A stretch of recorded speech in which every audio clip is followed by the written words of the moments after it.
오늘 이 영광스러운 자리에서 광림의 성도들과 함께 예배 드리게 된 것을 감사드리면서 우리 주 하나님의 축복과 평강이 여러분에게 충만하시기를 축원합니다.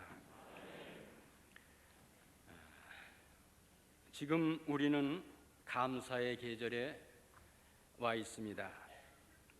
풍성한 열매와 꽃과 낙엽이 있는 이 만추에 우리가 느끼게 되는 것은 감사라고 하는 것입니다.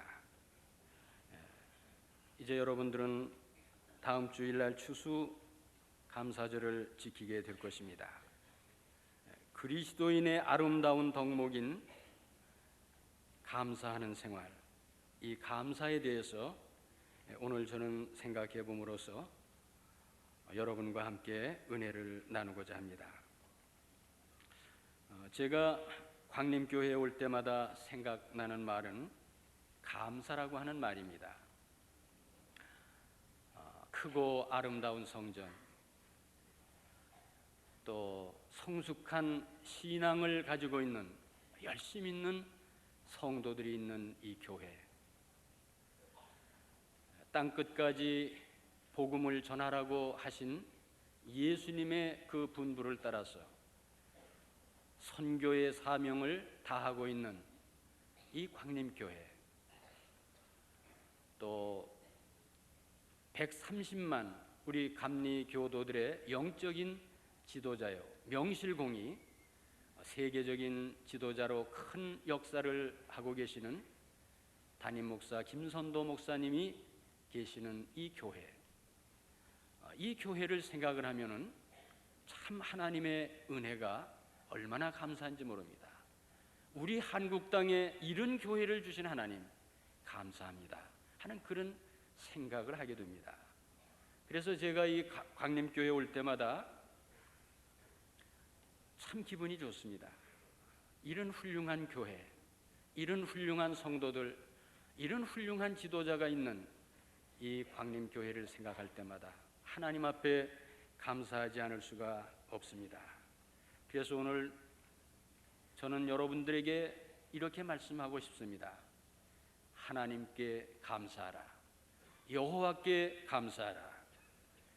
감사함으로 그 문에 들어가며 찬송함으로 그 궁전에 들어가서 그에게 감사하며 그 이름을 송축할지어다. 대저 여호와는 선하시니 그 인자하심이 영원하고 그 성실하심이 대대에 미치리로다.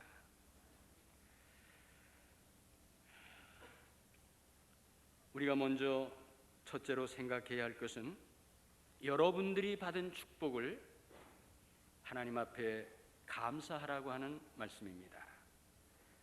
광림교회 성도가 된 것을 감사하시기 바랍니다.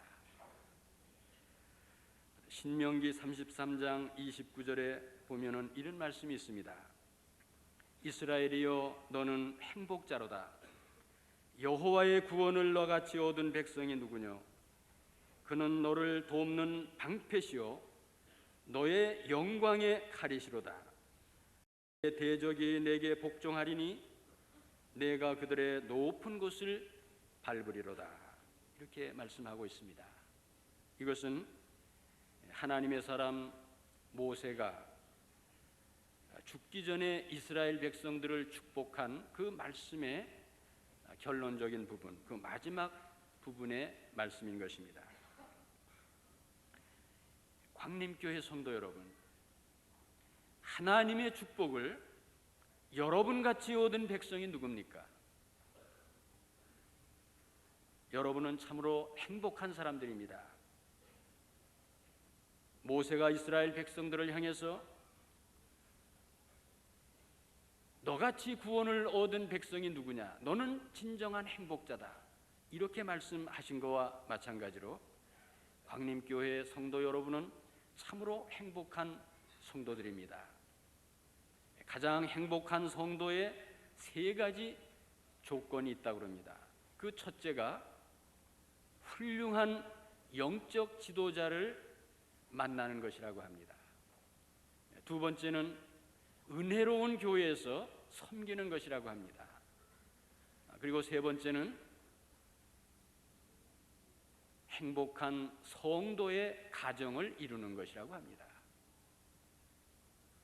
우리 광림교회 성도들은 이 세 가지 조건을 다 갖추신 분들이라고 저는 믿습니다. 그래서 여러분들은 참으로 행복한 분들이라고 나는 그렇게 생각을 합니다. 그러므로 이제 여러분들은 여러분들이 받은 축복을 감사해야 할 것입니다.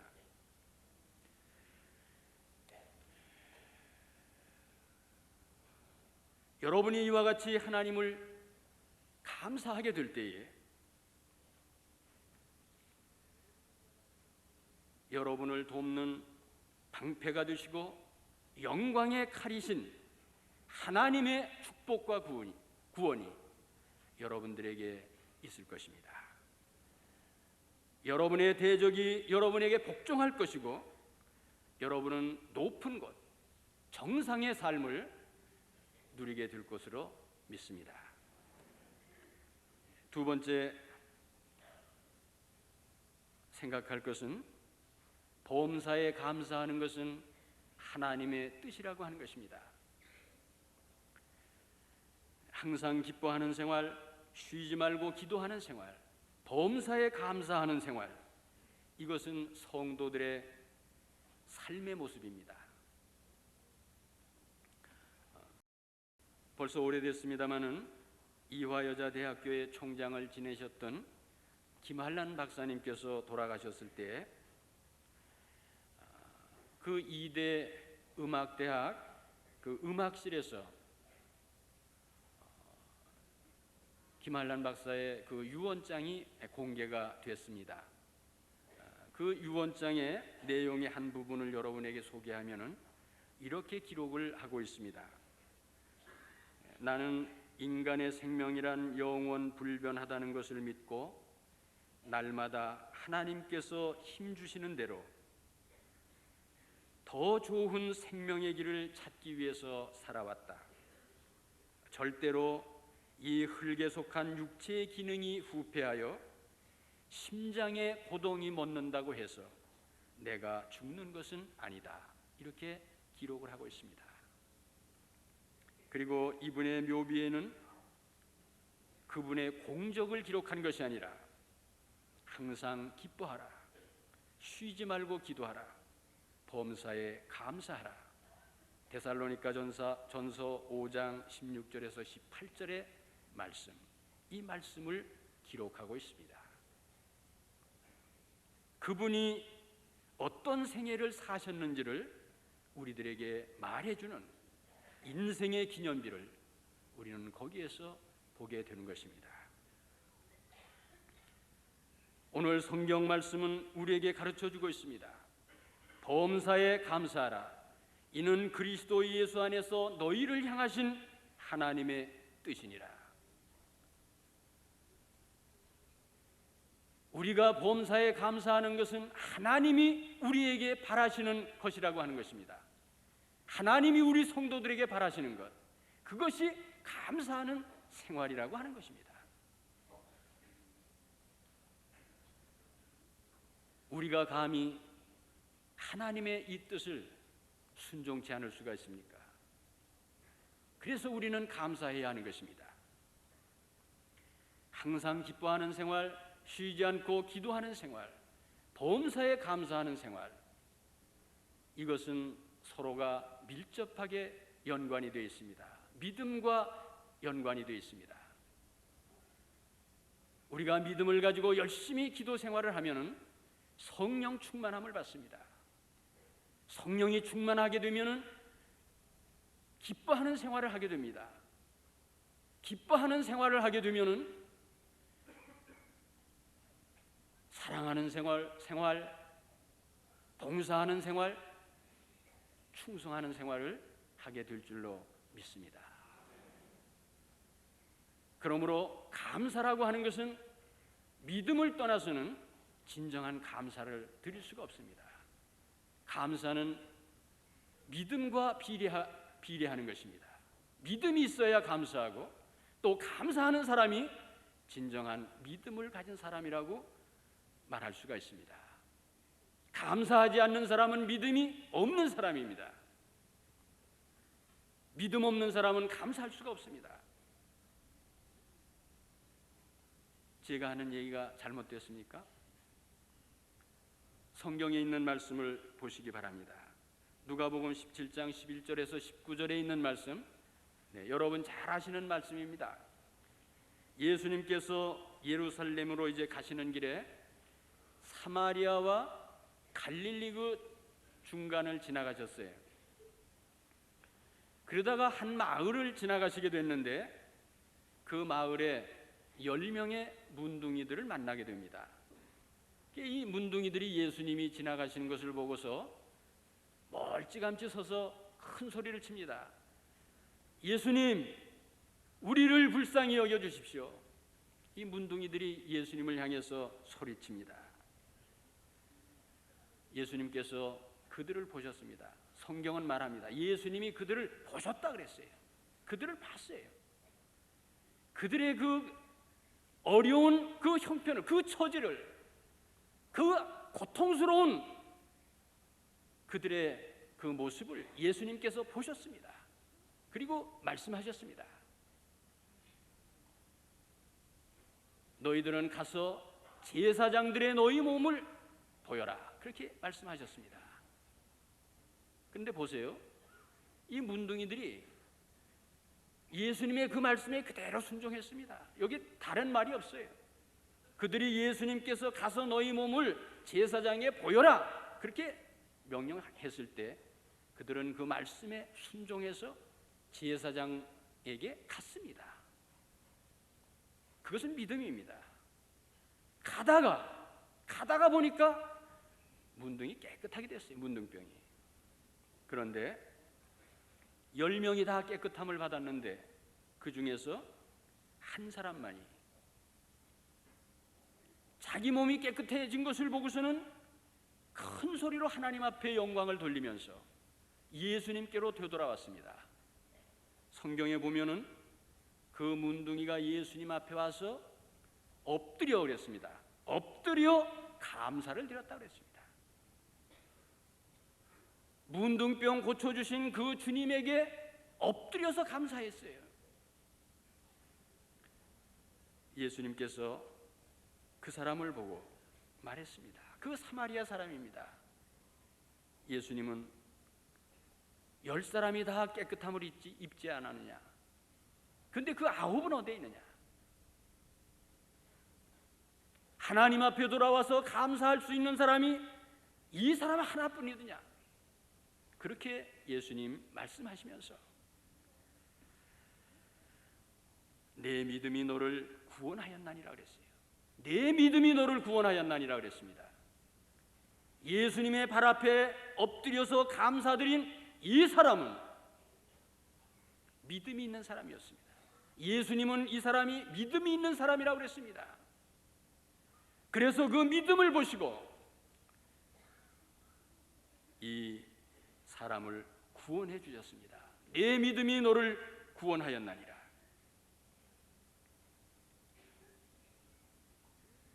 믿음이 없이는 참 감사를 드릴 수가 없다고 하는 것을 우리는 여기서 찾아보게 되는 것입니다. 저는 들국화가 피는 늦가을이 되면은 잊지 못할 한 공병장교를 생각을 합니다. 벌써 35년이 지났지만은 저는 그분을 잊을 수가 없습니다. 제가 군목으로 임관을 한 지 1년도 채 안 됐던 때입니다. 중위 계급장을 달고 저 경주에 있는 18 육군병원이라고 하는 그 후송병원인데 그 병원에 있을 때인데 거기에 우소룡이라고 하는 공병장교 한 사람이 입원을 하게 됐습니다. 근데 이 우소룡은 폐결핵 중등도예요. 3기에 접어든 아주 중증 환자입니다. 폐에 그 공동이 3개나 생겨 있어요.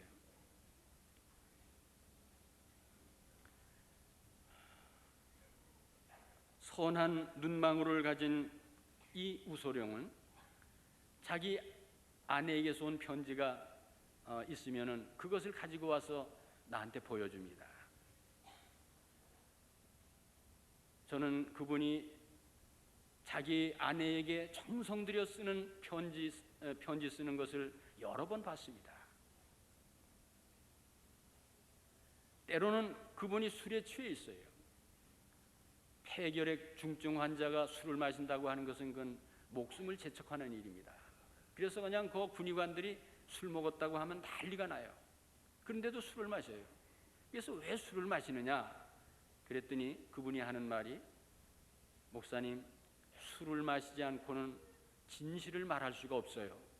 그래요. 술 마신 기운으로 진실을 얘기할 수 있다 이거예요.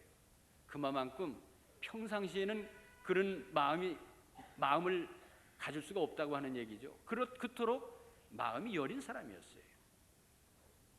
그런데 그분이 어떤 날 저하고 같이 들판을 걷게 됐습니다.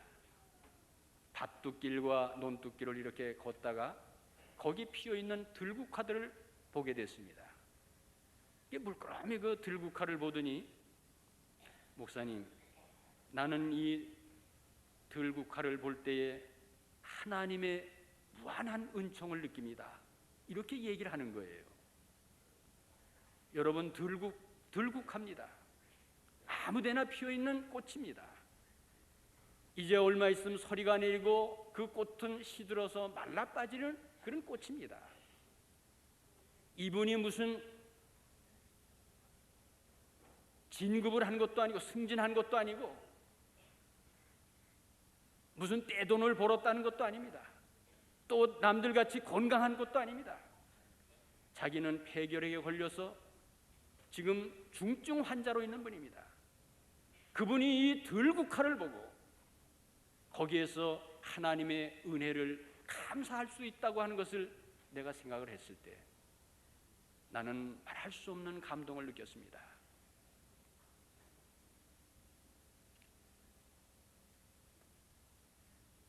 예수님은 저 들의 백합화가 어떻게 자라는가 생각하여 보라고 말씀하셨습니다. 예수님도 그 들꽃을 보고서 하나님 아버지의 은혜를 예수님이 생각을 하셨습니다. 그 예수님의 마음을 그분에게서 읽는 것 같았습니다. 그분이 아침에 일어나면은 그 침상에서 무릎을 꿇고 5분 동안을 기도를 합니다. 그런 그분이 한 번은 그 후에 흉부 엑스선 그 촬영을 했어요. 근데 그 사진을 들고서 의료진들이 한데 모여가지고서는 아주 깜짝 놀라는 겁니다. 그것은 왜 그러냐 하면은 그 폐결핵 그 공동이 생겼던 것들이 전부 다 메꾸어졌어요. 그리고 그 결핵균들 활동하던 그 결핵균들의 그 활동이 중지가 됐습니다. 비활동성이라고 그래요.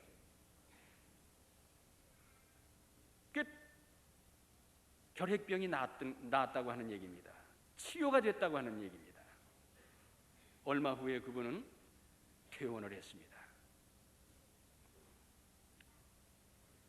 하나님이 우리에게 바라시는 것은 그것은 감사하는 생활입니다. 우리가 이렇게 하나님 앞에 감사하게 되면은 하나님께서는 그 감사하는 백성을 축복해 주시기를 기뻐하시는 것입니다. 그래서 우리는 하나님 앞에 감사해요. 하나님이 우리에게 바라시는 겁니다.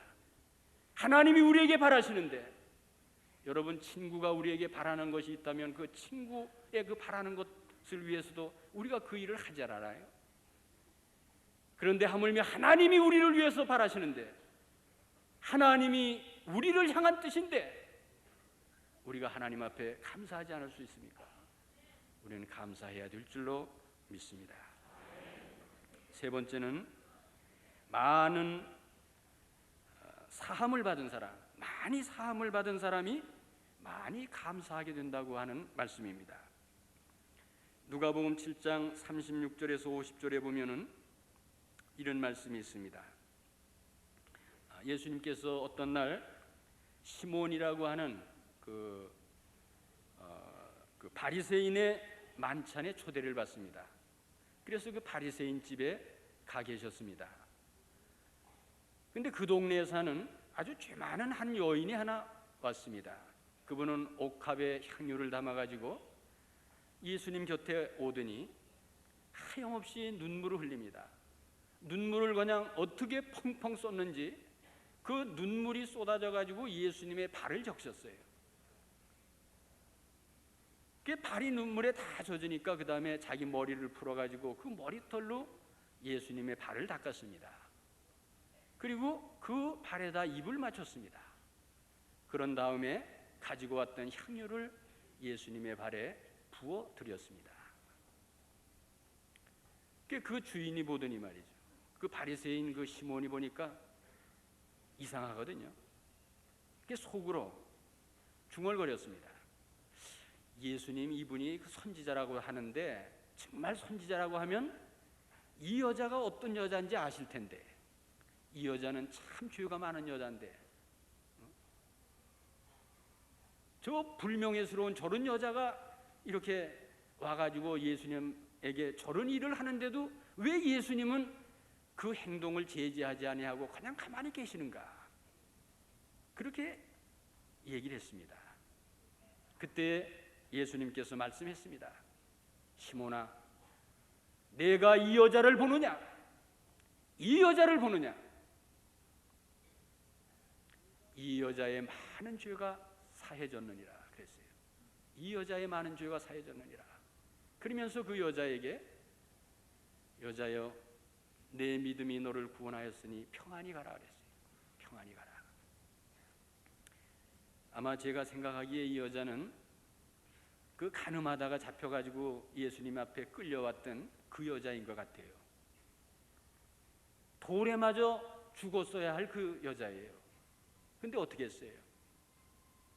예수님께서 땅에다 글씨를 쓰시면서 그 살기등등한 무리들에게 너희들이 죄 없느냐? 너희들에게 죄 없는 자가 있느냐? 죄 없는 자가 있으면은 돌로 쳐라 그랬어요. 그랬더니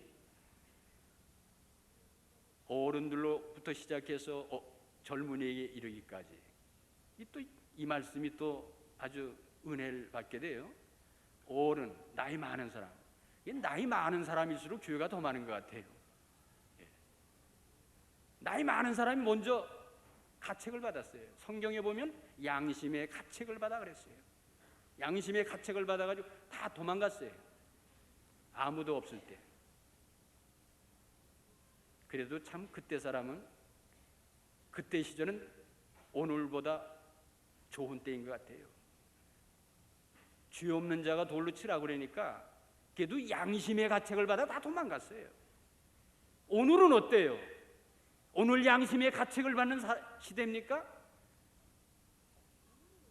오늘은 양심의 가책 같은 거 받지 않아요.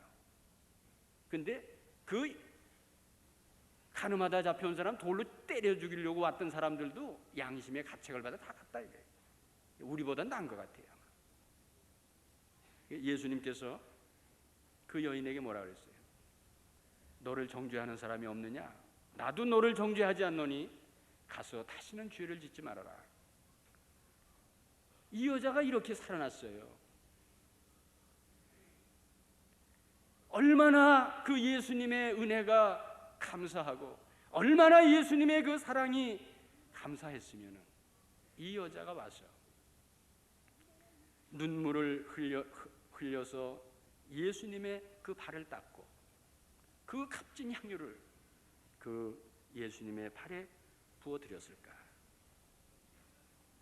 이토록 지극한 감사가, 이토록 큰 사랑이 그녀의 많은 죄를 용서받게 했습니다. 그리고 영혼까지도 구원받게 했습니다. 내 믿음이 너를 구원하였으니 평안히 가라. 그 후에 이 여자가 어떻게 살았을까? 한번 생각해 보세요. 아마 그분이 잘 살았는지 못 살았는지 잘 모르지만은 그분이 뭐 좋은 값비싼 거 먹거나 값비싼 거 입지 않았다고 하더라도 그 여자는 아마 행복하게, 너무너무 행복하게 그렇게 살았을 것 같아요.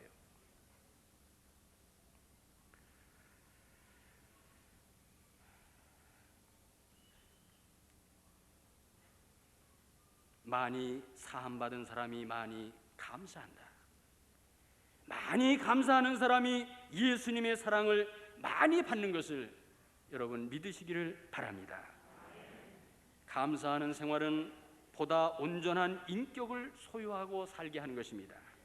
감사하는 생활은 보다 만족한 삶을 살게 하십니다.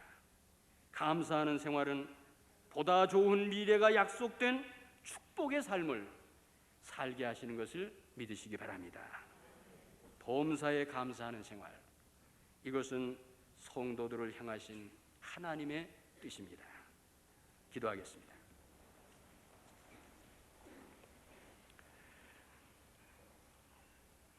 하나님 아버지, 참으로 감사합니다. 우리가 받은 은혜가 너무나 감사합니다. 하나님은 우리에게 바라시는 것이 하나님께 감사하고 범사에 감사하는 것이라고 말씀했습니다. 하나님이 우리를 향해서 이토록 바라시는데 우리가 어찌 하나님께 감사하지 않을 수가 있겠습니까? 주여, 저희들로 하여금 감사하는 성도들이 되게 하여 주시옵소서. 예수님의 이름으로 기도하옵나이다. 아멘.